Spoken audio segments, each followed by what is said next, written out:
बेटा आपका चैप्टर चल रहा है यहाँ पे theory of supply. Theory of supply के अंदर हमने क्लास में जो कवर अप किया है, सबसे पहले किया था कि सप्लाई किसे कहा जाता है। तो मैंने आपको बताया था सप्लाई का मतलब होता है जब हम कोई भी प्रोड्यूसर मार्केट में किसी चीज को सेल करता है या कोई भी माल तैयार करता है मार्केट में बेचे जाने के लिए, वो क्या कहलाती है? सप्लाई। देयर आफ्टर था आपका क्वांटिटी सप्लाइड। क्वांटिटी सप्लाइड मैंने बताया था कि सेलर के द्वारा जो एक पर्टिकुलर क्वांटिटी मार्केट में सेल की जाती है वो क्या कहलाती है? उसकी क्वांटिटी सप्लाइड कहलाती है। फिर हमने पढ़ा था फैक्टर्स अफेक्टिंग सप्लाई क्या होते हैं अलग अलग। फिर हमने पढ़ा लॉ ऑफ सप्लाई क्या होता है। तो लॉ ऑफ सप्लाई में हमने पढ़ा था कि पॉजिटिव लिंक होता है बच्चे किसके अंदर?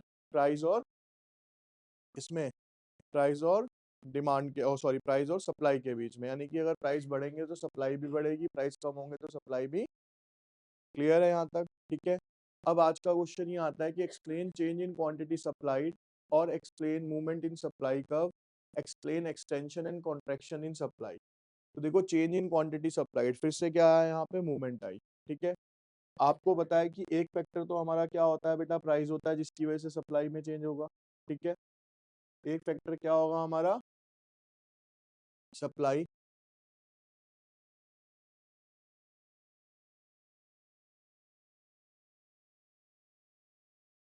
यहाँ पे समझिए इस चीज को इस तरीके से। अगर हम बात करते हैं कि देखो मूवमेंट कब आता है, ये मैंने आपको पहले भी बताया था। मूवमेंट कब आता है? When there is a change in supply due to change in price. यानी प्राइस में चेंज होने की वजह से जब भी सप्लाई में चेंज आएगा तो वो क्या कहलाएगा? आपका मूवमेंट इन सप्लाई कहलाएगा। अब आपको पता है भैया, प्राइस में चेंज होने से क्या हो सकता है सप्लाई में? या तो सप्लाई बढ़ेगी या सप्लाई घटेगी। अब लिंक कौन सा है बेटा हमारा? यहाँ पे पॉजिटिव लिंक है। तो पहले तो मूवमेंट की डेफिनेशन समझते हैं, क्या है? कहता है when change in supply will take place due to price keeping other things constant, such change in supply is called a change in quantity supplied। यानी कि प्राइस में चेंज आने की वजह से जब सप्लाई में चेंज आएगा तो उस चेंज को क्या बोला जाएगा बेटा? आपका मूवमेंट इन सप्लाई बोला जाएगा। ठीक है। अब इसके बाद ये देखो, जब आपके प्राइस 15 थे तो आपकी सप्लाई कितनी थी? 50। प्राइस बढ़ गए, सप्लाई 100 हो गई, फिर 25 हो गए तो सप्लाई कितनी हो गई? 150। तो ये क्या कहलाएगा? आपका मूवमेंट इन सप्लाई। अब एक्सटेंशन का मतलब मैंने आपको बताया था कि एक्सटेंशन का मतलब क्या होता है? बढ़ना। किसकी वजह से बढ़ना है इसने? प्राइस की वजह से। तो प्राइस बढ़ने पे सप्लाई बढ़ती है या घटने पे बढ़ती है? पॉजिटिव लिंक है। तो सीधी सी डेफिनेशन बन जाएगी कि when there is a increase in supply due to increase in price, other factor remain constant, it is known as extension in supply. तो देखिए, पढ़िए।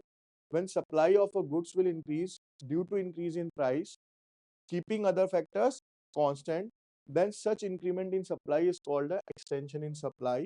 In case of extension in supply, seller will move along with the same supply curve from the left to right।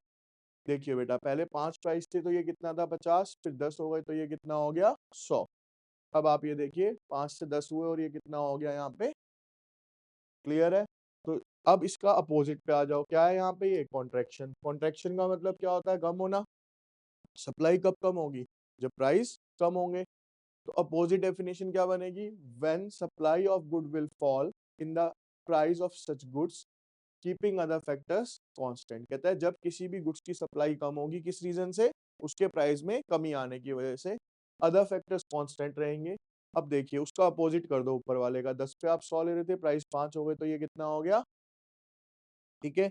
ये बन गया आपका किसका? Contraction का बन जाएगा यहाँ पे। यहाँ से जाएगी ये भी पास होते हुए। एक चीज यहाँ पे क्लियर करता हूँ आपको डायग्राम में। डिफरेंस क्या आएगा डायग्राम में? अब जो पॉइंट आएगा ना बेटा, वो आपका ए से कहाँ पे आ जाएगा? इधर ऊपर वाले में कहाँ गया होगा? ए से भी ऊपर की तरफ गया होगा, क्योंकि वो एक्सटेंशन था। यहाँ क्या हो रहा है? ये कॉन्ट्रैक्शन हो रहा था, ये ऊपर से नीचे की तरफ आ जाएगा। ठीक है। अब इसी का अपोजिट आ जाता है बेटा, क्या? Explain in change in supply, explain shift in supply, और एक्सप्लेन इंक्रीज और डिक्रीज इन सप्लाई। ऊपर हमने डेफिनेशन क्या पढ़ी कि मूवमेंट कब आता है? Due to change in price, other factor constant. Shift कब आता है? Due to other factors, price remain constant. तो अब देखो, डेफिनेशन भी ये बनेगी। कहता है change in supply will take place when supply will reflect increment और decrement in it due to factor other than the price. यानी अदर फैक्टर्स की वजह से जब भी आपकी सप्लाई में चेंज आएगा तो वो क्या कहलाएगा? आपका शिफ्ट इन सप्लाई कहलाएगा। अब देखिए यहाँ पे क्या है बेटा? प्राइस क्या है यहाँ पे? सप्लाई चेंज हो रही है, किसकी वजह से हो रही है? अदर फैक्टर्स की वजह से। अदर फैक्टर्स क्या हो सकते हैं भैया? फैक्टर ऑफ प्रोडक्शन में चेंज आ गया, एक्साइज ड्यूटी के रेट में चेंज आ गया, टेक्नोलॉजी के अंदर चेंज आ गया, आपका ऑब्जेक्टिव चेंज हो गया, जो भी पढ़ाए थे आपको वो सारे फैक्टर्स यहाँ पे बैठेंगे। अब यहाँ पे आप देख रहे होंगे कि सप्लाई कब एक जगह से दूसरी जगह पे क्या हो रहा है बेटा, यहाँ पे शिफ्ट हो रहा है, तो इसे बोला जाता है शिफ्ट इन सप्लाई। अब इसके भी दो पार्ट्स हैं बेटा। सबसे पहला आता है इंक्रीज इन सप्लाई। क्या आता है? अभी पूछूंगा आप सबसे, ठीक है, ध्यान से सुनते रहना। इंक्रीज इन सप्लाई कैसे होगा? When there is a increase in supply due to other factor, price remain constant, it is known as increase in. ठीक है, अब पढ़ लीजिए, यही लिखा हुआ यहाँ, कहता है when a supply of good increase due to factor other than price, then such increase in supply is called a increase in. In case of increase in supply, seller will more along with the new supply curve, which will shift rightward to the original supply curve. देखो price क्या है बेटा आपके 10 और 10, कोई change नहीं। Change किस में आया? सिर्फ आपकी सप्लाई में। तो सप्लाई कर्व यहाँ से यहाँ शिफ्ट हो गया। और मैंने आपको बता भी रखा है कि इकोनॉमिक्स के अंदर जब भी कोई चीज इंक्रीज होती है तो कहाँ की तरफ शिफ्ट होती है बेटा? वो राइटवर्ड शिफ्ट होती है। तो ये राइटवर्ड शिफ्ट हो गई। इसी का अपोजिट क्या आ जाएगा बेटा आपका? Decrease in supply. कहता है it will take place when the supply will fall due to the factor other than price. यानी जब सप्लाई में कमी आएगी, फैक्टर्स किसकी वजह से? प्राइस से, अदर फैक्टर्स की वजह से। In case of decrease in supply, cereal will move along with the new supply curve. उसका अपोजिट कर दो 100 से 50। अभी एरो कहाँ जा रहा था बेटा? ऊपर राइटवर्ड। अब कहाँ पे आ गया ये?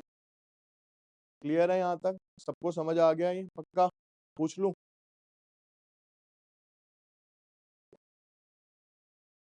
इसके बाद बेटा नेक्स्ट क्वेश्चन आता है, कहता है what are the assumptions of law of supply, explain other thing in respect of law of supply, what are the conditions of law of supply.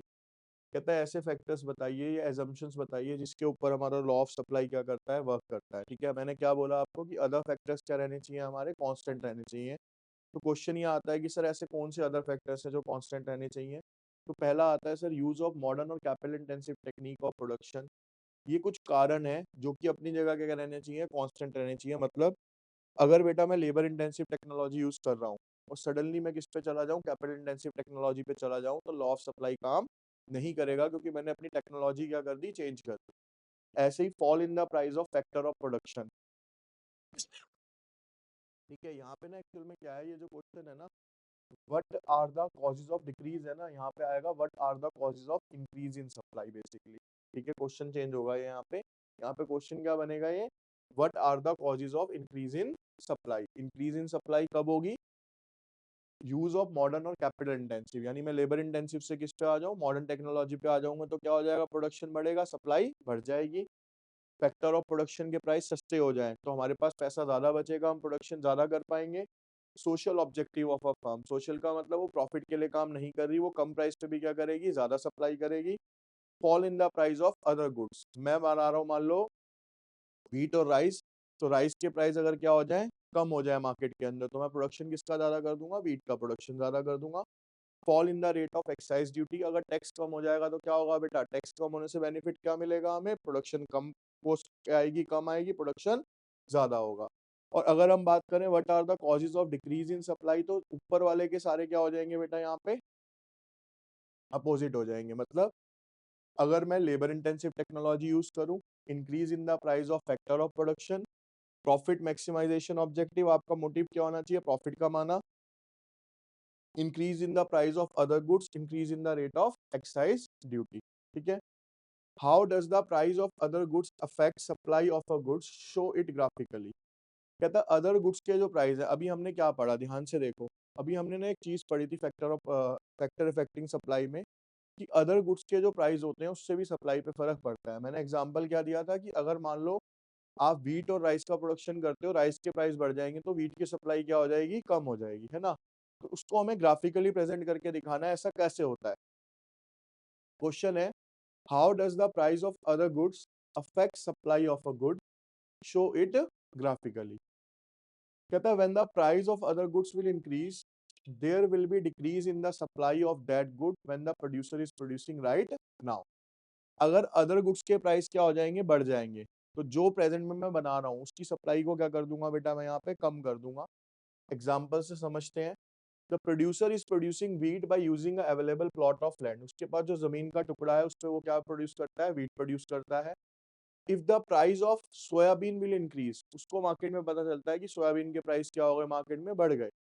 He may try to decrease the production of wheat और may switch over the production of soybean, therefore supply of wheat will decrease at the same price of a wheat। जबकि देखो wheat के price में कोई change नहीं आया, वो अपनी जगह क्या थे बेटा, कांस्टेंट थे। प्राइस में किसके चेंज आया, सोयाबीन के। सोयाबीन के प्राइस में चेंज आने से इफेक्ट किसकी सप्लाई पे पड़ गया, व्हीट की सप्लाई पे पड़ गया। तो यहाँ पे ये क्या हो जाएगी, कम। तो देखो ये रहा ग्राफिकल रिप्रेजेंटेशन इसका, ये पहले 100 कर रहा था, अब इसकी सप्लाई कितनी हो गई, 50 हो गई। तो इस तरीके के क्वेश्चन जरूरी नहीं है इसके ऊपर आए, कोई भी आपको एग्जांपल दे सकता है रैंडम, बहुत सारे बन सकते हैं। तो उसकी बेस पे आपको डायग्राम बनाने के लिए एग्जाम में आ सकता है, तो ध्यान से पढ़ के जाना इन चीजों को। अब इसके बाद देखो यहाँ पे ना क्वेश्चन आ जाएगा आपका किस चीज का, इलास्टिसिटी ऑफ सप्लाई स्टार्ट हो जाता है चैप्टर बेसिकली आपका। तो क्योंकि ये आपका बुक के अंदर जैसे डिमांड में तो अलग अलग थे, सप्लाई वाले में एक ही चैप्टर के अंदर दोनों मर्ज है आपका। अब इलास्टिसिटी ऑफ सप्लाई क्या होगा, देखो बेसिक है, when there is a change in price, तो आपने पढ़ा कि सप्लाई में भी चेंज आता है। तो अगर मैं बोलूं कि इलास्टिसिटी ऑफ सप्लाई क्या है, what will be the change in supply due to change in price, यानी कि जब मेरे प्राइस में चेंज आने से सप्लाई में चेंज आता है, तो अगर मैं आपसे पूछ लूं कि ये बताओ कितना आता है, तो उसके लिए कौन सा मेथड यूज होगा, आपका इलास्टिसिटी ऑफ सप्लाई यूज होगा। अब देखो यहाँ लिखा है मीनिंग ऑफ प्राइस इलास्टिसिटी का मतलब है it refers to a degree of responsiveness in the supply of a good to change in the price of such goods। या फिर हम दूसरे शब्दों में क्या कह सकते हैं, देखो यहाँ पे ना मैं एक लिख के बता रहा हूँ अभी आपको। ES का जो फॉर्मूला बनेगा P upon Q into delta Q upon delta P, same ही बनेगा। नेगेटिव का साइन यहाँ आएगा ही नहीं, क्योंकि लिंक ही कौन सा होता है बेटा, हमारा पॉजिटिव होता है। यहाँ पे आप याद रखने के लिए QS लगा सकते हो, इसका मतलब क्या हो गया, क्वांटिटी सप्लाइड। हम पिछले चैप्टर में क्या लगाते थे, डिमांड वाले में QD लगाते थे, क्वांटिटी डिमांडेड। सेम इफेक्ट पढ़ने हैं सबके। यहाँ पे देखिए एक एक चीज, P का मतलब ओरिजिनल और इनिशियल प्राइस, Q का मतलब ओरिजिनल और initial quantity, delta Q change in quantity, delta P change in. अब जैसे कि ये वाला क्वेश्चन ये नीचे करा हुआ है, लेकिन मैं आपको ऊपर करके दिखा देता हूँ यहाँ। देखो बेटा P का मतलब मैंने आपको क्या बताया, ओरिजिनल प्राइस। ओरिजिनल प्राइस कितना गिवन है, 5। क्वांटिटी कितनी गिवन है, 50 इंटू डेल्टा क्यू का मतलब है क्वांटिटी में कितना चेंज आया, 50 से 100 हो रही है तो कितना चेंज आया, 100 माइनस 50। और प्राइस में कितना चेंज आया, 10 माइनस